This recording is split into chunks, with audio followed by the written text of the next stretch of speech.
They only understand power when it takes something from them. When the space you used to fill grows cold.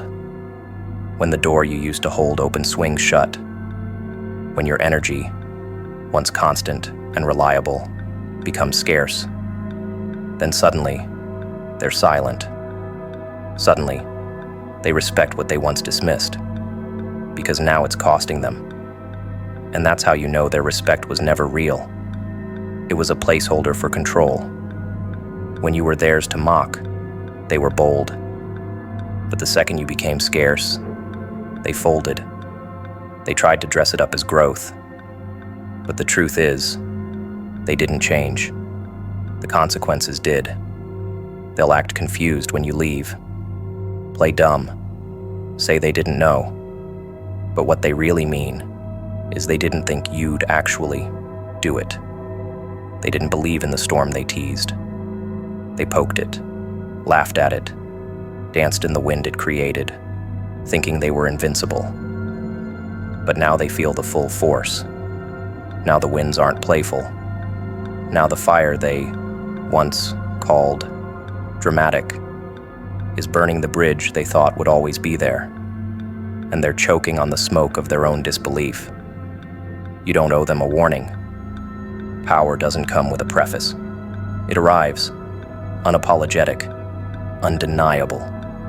You gave them chances, not because you were weak, but because you were merciful. And when they mocked that mercy, you withdrew it. Not out of spite, out of necessity.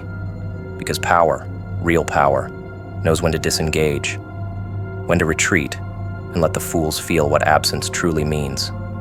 You didn't raise your voice. You just disappeared. And the echo of that disappearance will haunt them longer than any scream ever could. Now, they tell themselves stories that you were always fragile, that you were too emotional. But deep down, they remember. They remember how steady your hands were, how level your eyes were. They remember the chill in your final words, the way your silence collapsed the dynamic they built like a castle on sand. And they know. They mocked a force they never understood. And that force, it didn't need revenge. It just needed release. They sit with their discomfort, now, unsure whether to reach out or stay quiet, unsure if the silence is punishment or prophecy. But that's the nature of real power. It warps their sense of certainty. They used to mock you with confidence because they believed they had you mapped. They saw only your compassion, never your capacity. They fixated on the softness of your words, never noticing the blade of your boundaries behind them. And now, in your absence, they try to rewind every word, every glance, hoping they might have missed the warning signs. The joke, once so easy to deliver, now weighs heavy on their chest. Because they finally understand. They never mocked weakness. They mocked restraint. And restraint, when discarded, becomes unrecognizable. They call it an overreaction now, a change of character, a descent. But their version of you was a portrait they painted for comfort, a tame reflection, a version that smiled through insult and stayed while being stepped on. The real you, the version they never respected, was always watching, waiting, calculating the moment when understanding no longer mattered. That's what burns them now. Not just that you're gone, but that you were never what they assumed.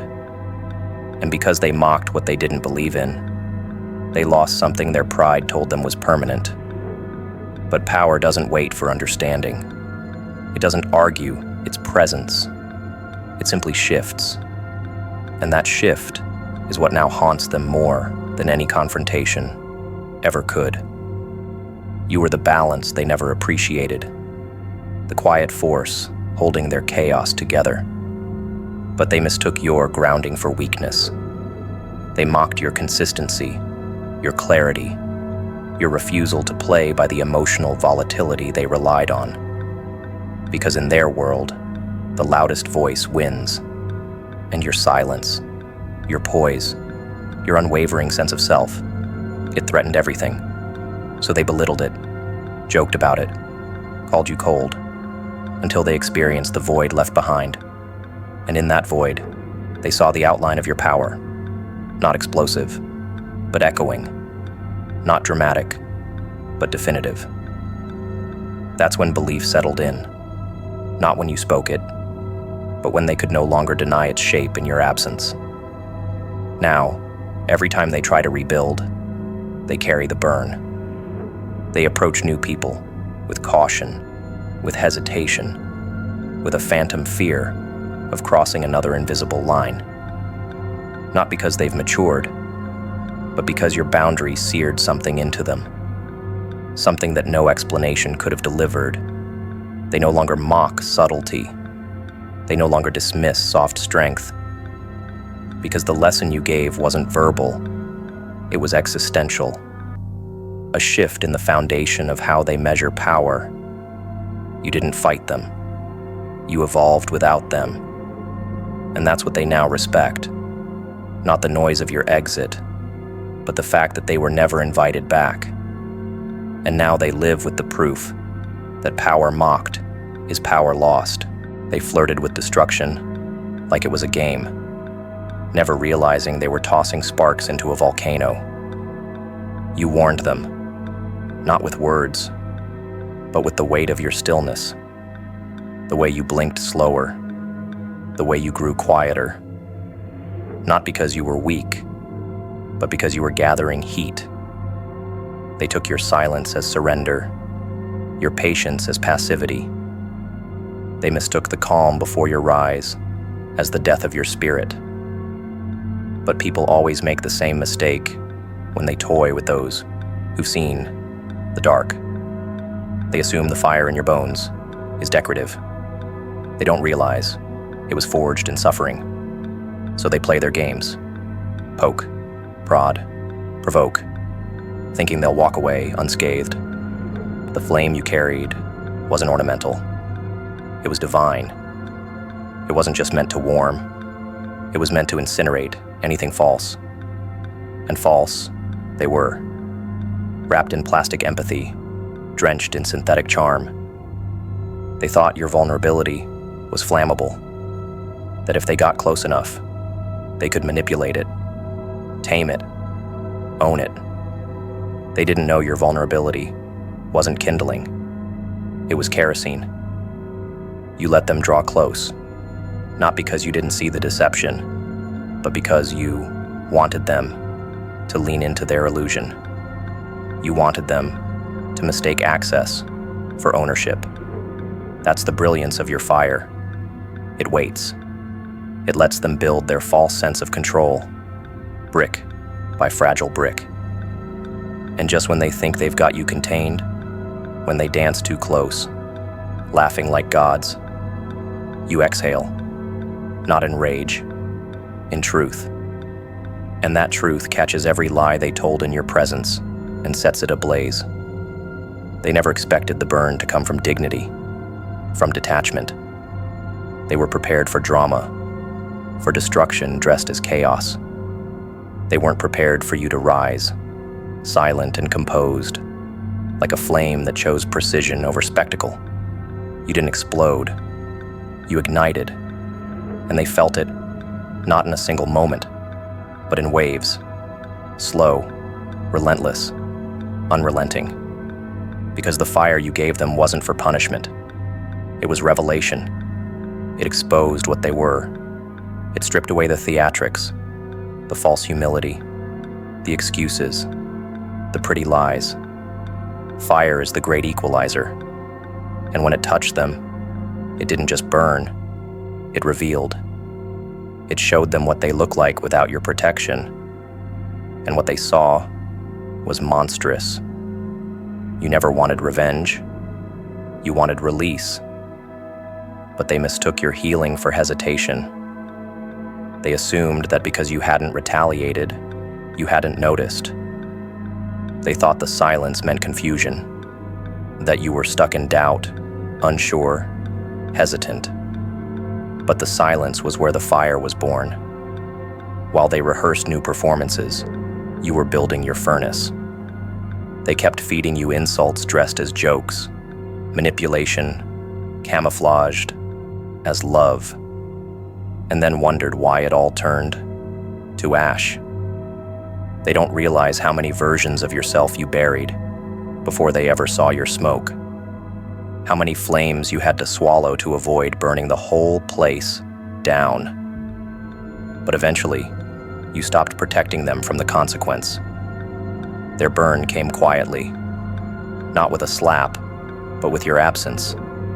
Not with an explosion, but with your evolution. The fire they lit thinking it would amuse them now lives under their skin. It follows them into every new connection, into every quiet moment.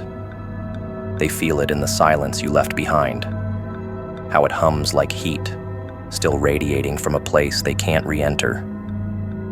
You didn't need to destroy them. They set themselves ablaze. All you did was step away and let the fire speak for itself. And now they walk through the ruins, wondering how it went from a game to a reckoning. They wanted to feel powerful.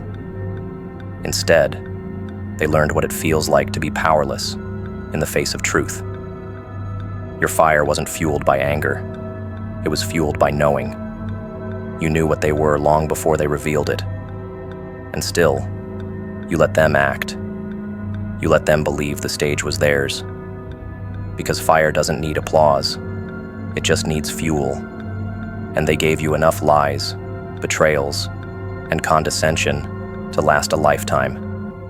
They handed you the match. They drenched the stage in gasoline. And now they cry smoke when the curtain melts. That's the beauty of poetic justice. It doesn't need to be loud. It just needs to be inevitable. And your burn was nothing if not inevitable. They thought your boundaries were negotiable, that your forgiveness was eternal. They underestimated what would happen if you ever decided to turn inward instead of giving outward. And when that moment came, it was too late. You weren't angry. You were indifferent. You weren't shouting. You were building. You didn't retaliate. You recalibrated. They called it a mood shift. They called it withdrawal. But what really happened is this. You remembered what you were made of. You remembered the fire. And you remembered that no one survives dancing in flames they didn't respect. You didn't stop loving them. You stopped protecting them from the consequences of being loved by someone like you. People like them don't fear punishment. They fear permanence. And what you gave them was permanent. The realization that they had something divine and played with it like it was disposable. That they touched a soul wrapped in fire and thought it was a toy. Now they understand. Now they sit with the weight of your silence and feel it like a second-degree burn. You weren't a lesson. They were.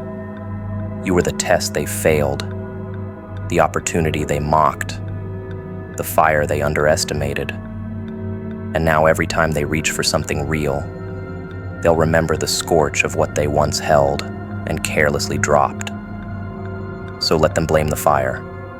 Let them call you dangerous. It's easier than admitting they lit the match.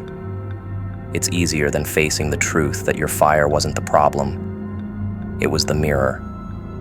And what burned them wasn't your rage. It was their reflection.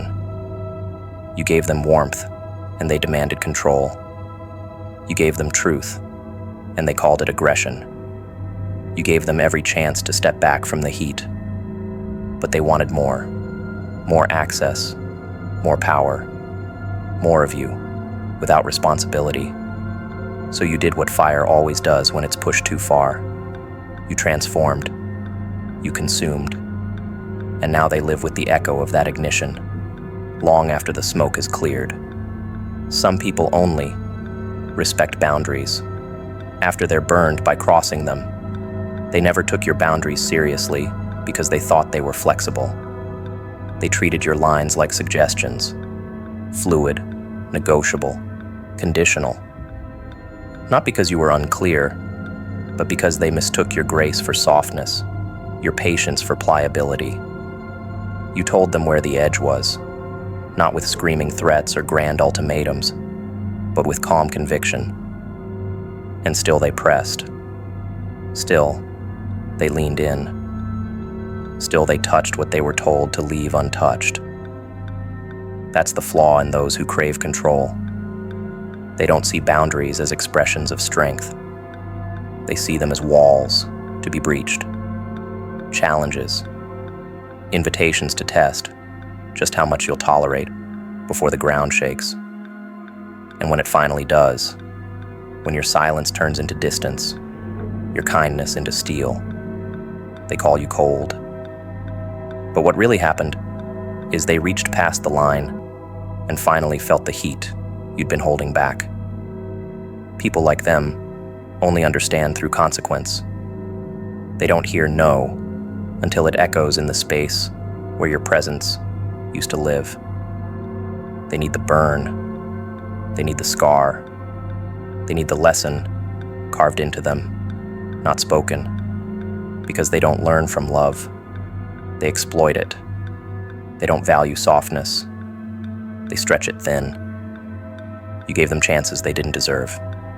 You explained with clarity. You outlined your limits with honesty. And they nodded, smiled, agreed, then violated every inch of what you protected. That's the pathology of entitlement. It walks past your warnings and expects to be welcomed. And when it's finally met with fire, it plays the victim. But deep down, even they know this burn was their doing. Your boundary wasn't the betrayal. Their arrogance was. They thought they could test you endlessly, that they could tiptoe over your lines with no consequence. They thought your boundaries were decorations, aesthetic, but meaningless. But boundaries, real ones, don't collapse for anyone. They stand, and the longer they are ignored, the hotter the backlash when enforced. You weren't punishing them when you walked away. You were preserving yourself. And that's what scorches them most. Realizing that you didn't retaliate, you simply withdrew. Without noise, without warning, without another conversation. Because that's what a final boundary looks like. It's not an explosion. It's a door that locks itself and never opens again. And on the other side, you. Unbothered, unreachable, and finally, whole. They'll call you heartless now. Say you changed. Say you overreacted. But that's only because the pain has finally reached them. For the first time, they are forced to feel something. And that sensation, the sting of your absence, is what they were always trying to avoid. They knew you had fire. They just never expected you to aim it at them. And once you did, they learned something sacred. Boundaries aren't just spoken. They are felt. They are experienced. And the lesson they refused to learn through kindness now etches itself into their skin through consequence. The irony, they could have avoided this. They were given a map. They were handed a torch. But they lit the forest anyway, thinking it would make you easier to follow.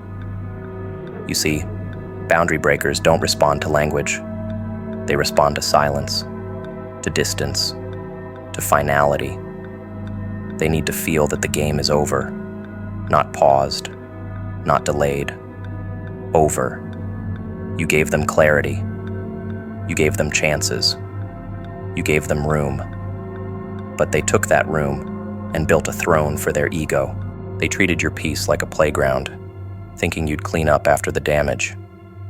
And when you didn't, when you let the mess lie where they made it, they panicked. Because now, they have to look at the ruins. Now, they have to sit in the ash. They finally understand the cost, not because you shouted the price, but because you stopped giving discounts. They'll remember every time they stepped over your line and smiled, Every time they crossed into territory, you made sacred and laughed like they belonged there. And now, all of it replays with a different tone, because hindsight has sharp edges when viewed through consequence.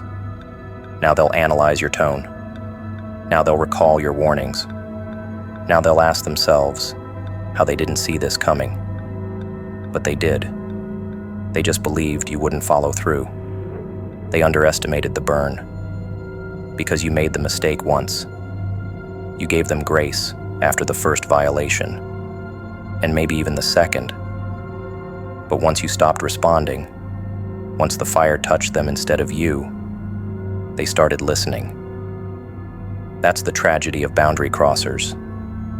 They only respect what hurts them. They only change when they've scorched their own future. You were willing to love them through transformation.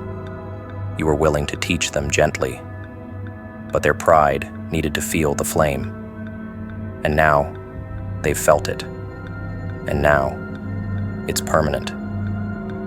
You didn't wound them with cruelty. You taught them with absence. You showed them that the price of crossing your line wasn't a confrontation. It was extinction. They didn't lose a fight. They lost a privilege. And the pain they feel now is the ghost of an access they'll never regain.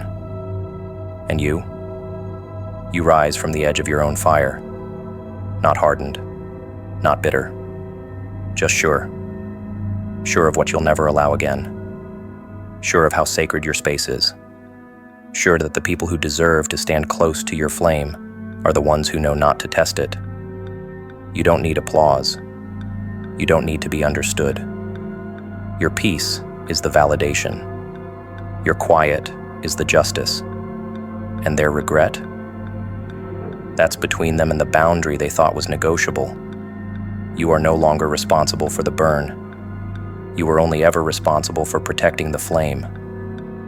And now that flame, it dances behind stronger walls, untouchable, eternal, and finally, at peace. It's easy to mock power you don't believe in. They laughed because they believed you were harmless. That's the truth beneath their arrogance. It wasn't confidence, it was blindness. They mocked your composure, smirked at your silence, smoothed their ego over the rough edge of your restraint. Because to them, power looks loud. It wears sharp suits, commands rooms, speaks with force. They never understood that the most dangerous kind of power doesn't announce itself. It watches, it listens, it remembers. And you were all of those things. But because you didn't shout, or scramble, or tear things down for attention, they assumed you were docile. The lamb, the fool. They thought their petty superiority was permanent, because your power never needed their validation. And that kind of power, it threatens them only when it moves. They thought your kindness was submission. They thought your silence meant fear. But that's the mistake of fools. They see calm and assume impotence. They see a quiet face and assume a quiet mind. They have no concept of contained force, no respect for subtle dominion. And when they mocked you, it wasn't out of amusement. It was defense. Because somewhere, deep beneath their smirks and sarcasm, they felt something watching, something ancient, something patient. But rather than confront the unease, they ridiculed it. They threw stones at what they couldn't name. Because when power doesn't speak in their language, they pretend it doesn't exist. Until it does. They laughed at you when you told the truth. Because truth, without a crowd, to them, is delusion. They measured your credibility and popularity, in how many voices echoed yours. They forgot that truth has never needed consensus. It just needs time.